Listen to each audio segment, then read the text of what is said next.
Welcome to Disciple Restoration. Hey guys, Jimmy here from Disciple Restoration. Today I want to talk about something important to me. This video is going to be titled Social Media.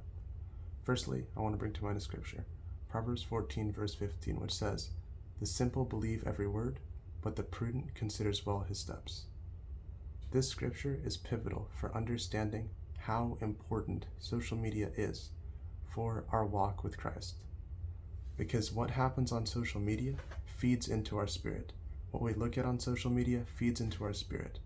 And it can either help us and build us a closer relationship with Christ, or it can severely deafen the voice of the Holy Spirit and the voices of those who are not qualified to tell us what we can and cannot do as believers can actually make us fearful and make us further away from Christ.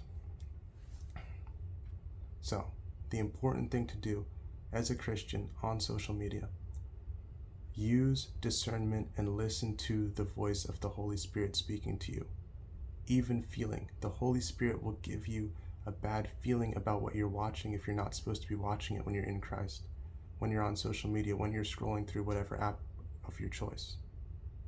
So you must be very mindful about what you're feeding yourself.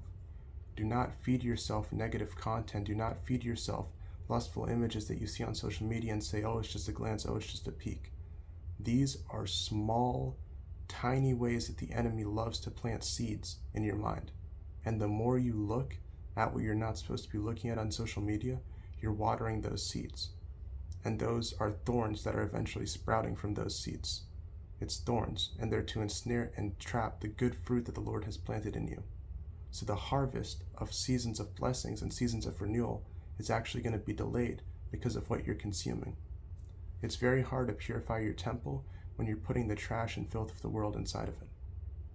For example, 2 Samuel 11 verses 2 and 3.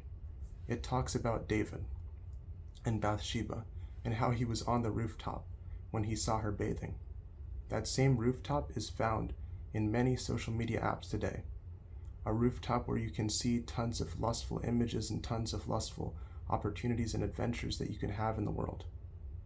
And those things poison your mind so much that you might eventually act on those impulses and grow deeper and deeper into a life of perversion and sexual immorality. But all of that happened because you were on the rooftop in the first place. So sometimes you must get down from where you once were, allow the Lord to renew you, and then when you have the strength, you can go back on social media, but with a new mind and a renewed heart. And with that renewed heart, you will begin to detest and despise the wickedness and the things of the world that you once indulged in. So you will be able to abstain from looking at those images, tailor your feed, and by the grace of God, and by utilizing the tools of the algorithm, you will begin to have a Christian, content-filled social media experience where you'll be able to pour light into others and have light poured back into you. But if you are not willing to make that transition, it becomes a battle of voices. You have God's voice found in the Word of God and found in prayer, and the enemy's voice found through every single negative video of the world that you scroll through. So be ready to change the voices that you listen to, and be ready for the power of the Holy Spirit to work in you so great that you will not want to ever listen to the outside voices of the world again, but you will only want to listen to the sweet voice of our Savior Jesus Christ speaking through His Spirit to you. So, this is just a quick video on social media. I hope it ministered to you, and I'm just going to say a quick prayer.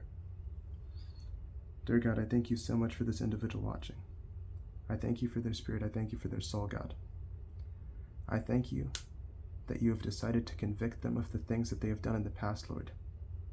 You have decided to make them want to change their ways with your Spirit inside of them, Father God. I pray that there will be a mighty change in their life, a mighty shift in what the content they consume looks like, Lord, that they will be blessed, empowered, and brought into a new season where they do not worry about what they see, Lord, because all they see is you, because that is where their mind is focused. I pray this in the name of Jesus, by the power of the Holy Spirit. Amen.